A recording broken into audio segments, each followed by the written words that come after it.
Good morning again.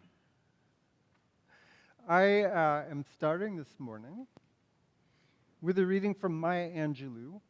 Not sure what's going on here. All right, we're going to start with a reading. Melinda, can we highlight the camera so folks on Zoom can see what's happening, please?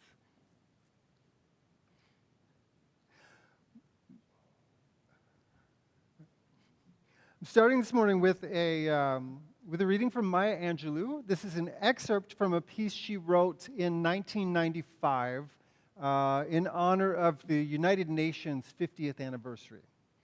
It's a piece called A Brave and Startling Truth. Again, an excerpt.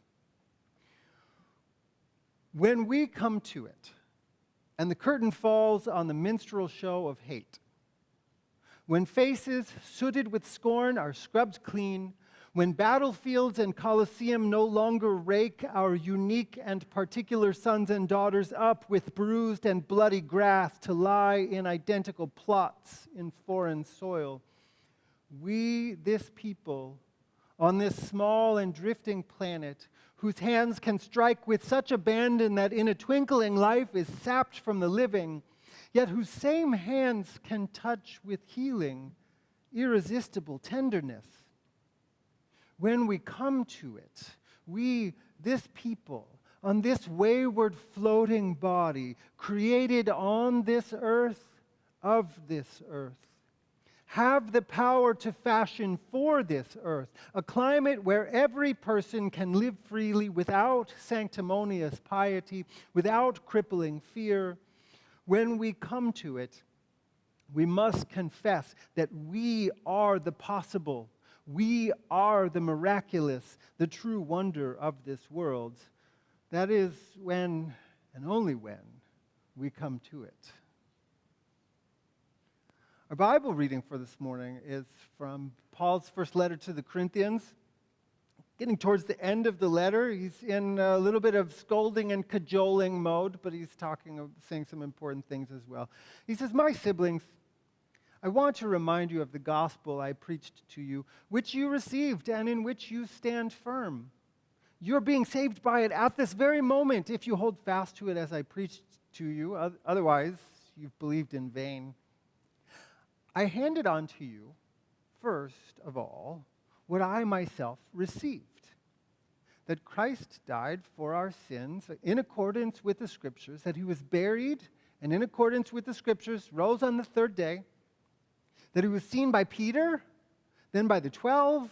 After that, he was seen by more than 500 sisters and brothers at once, most of who are still alive, although some have fallen asleep. Next, he was seen by James, then by all the apostles. Last of all, he was seen by me, like one yanked from the womb like a stillbirth.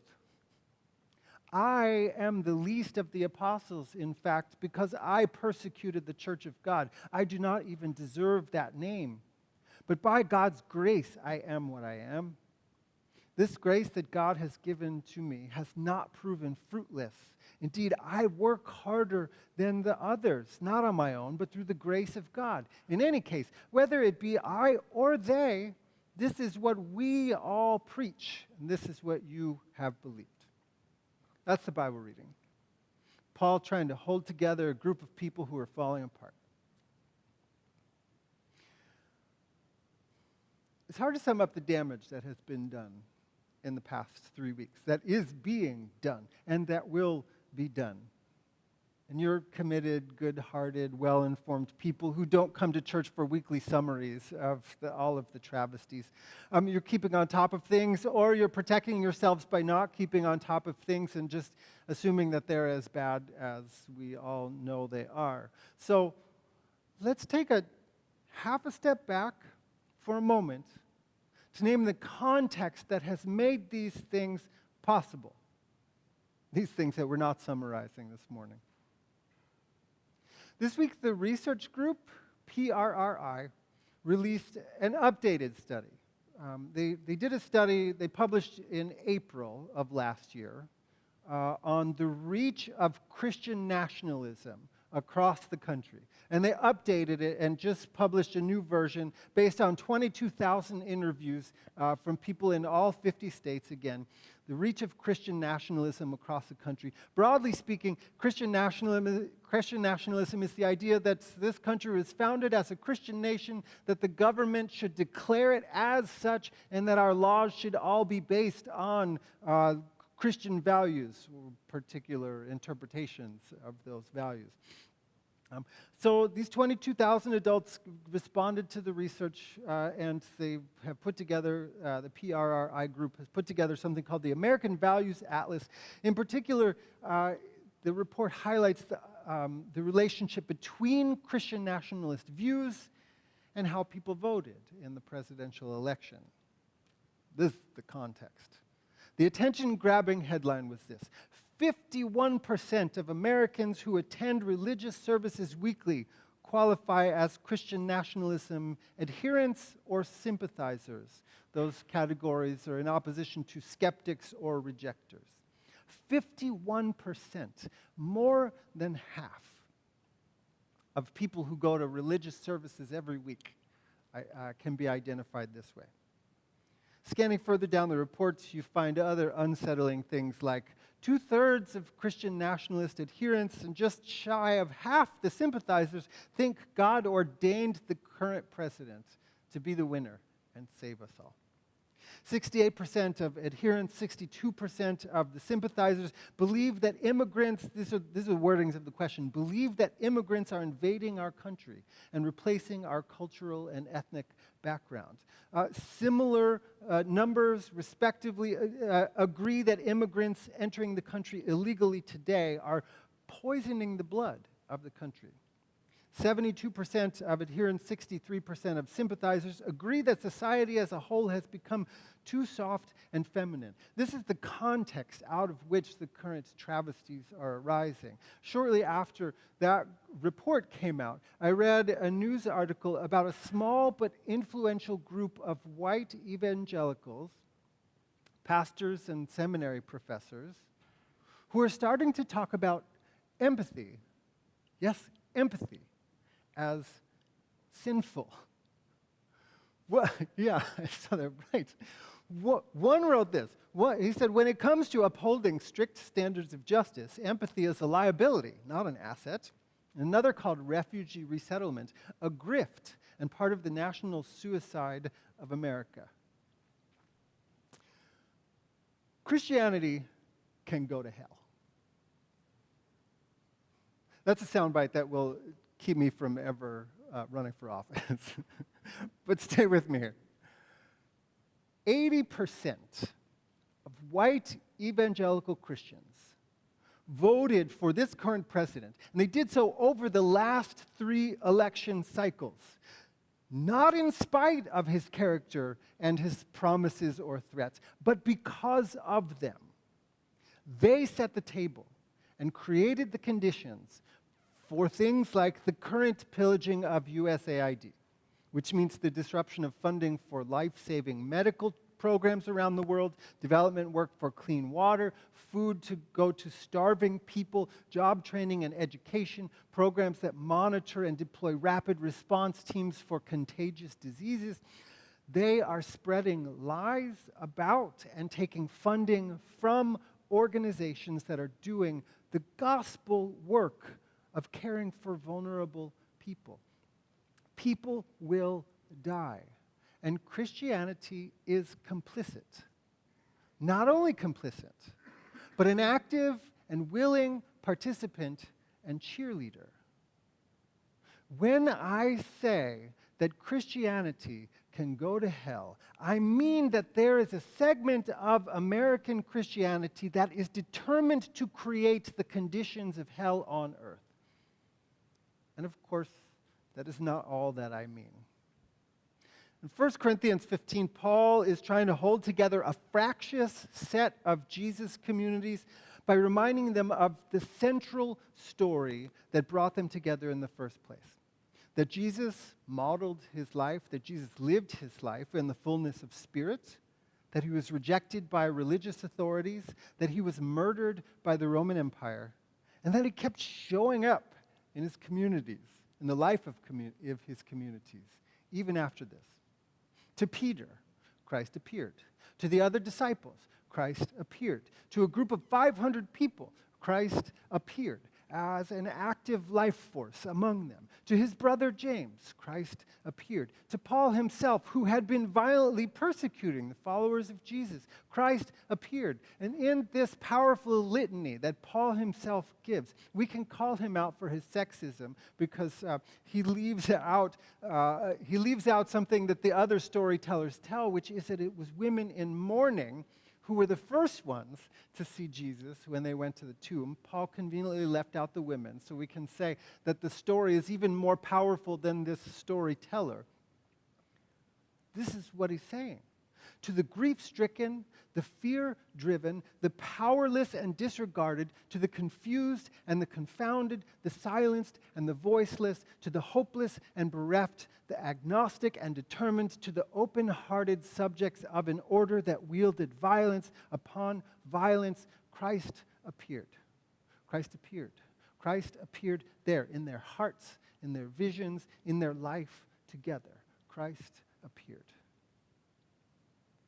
And the story developed even further from those early Bible letters.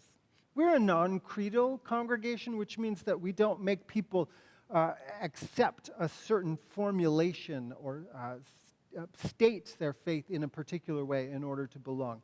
But there is a historic document called the Apostles' Creed that is a quick summary of much of Christian faith. It took shape by sometime in the 4th century. It summarizes the story of Jesus by saying he was crucified, dead, and buried, and then some versions add, and he descended into hell. Several years ago, John Dominic Crossan, a historical Jesus scholar, and Sarah Sexton Crossan, they're married. They wrote an essay together about their travels to see the art of Eastern Orthodox churches in particular, specifically the icons of Jesus and his resurrection.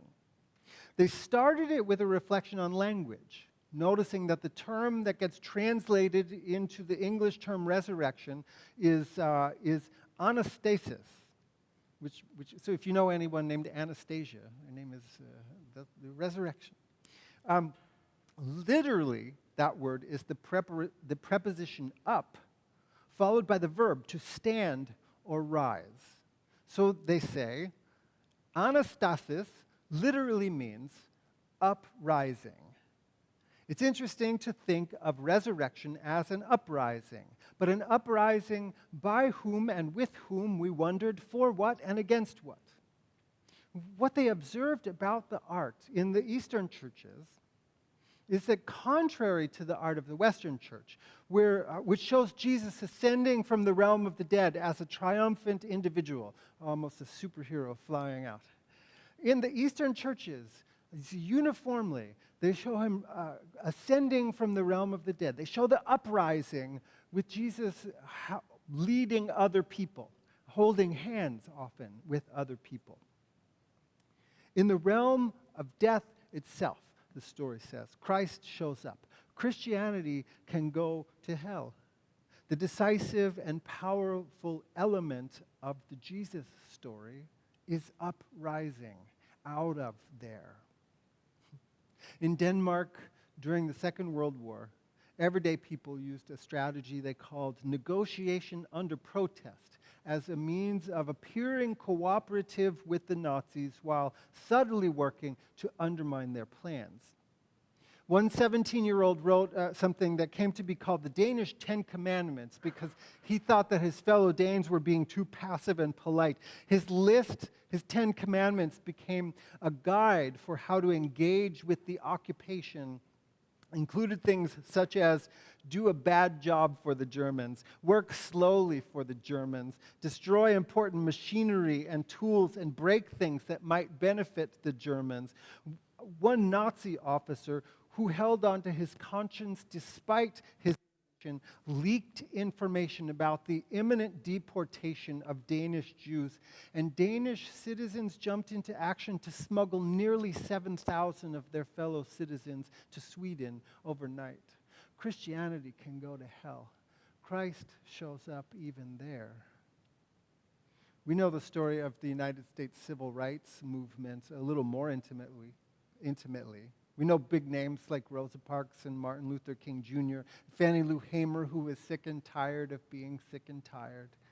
Strategy and boycotts and nonviolent organizing and sit-ins and the sacrifices of countless people and their allies whose names are unknown to us brought about real change.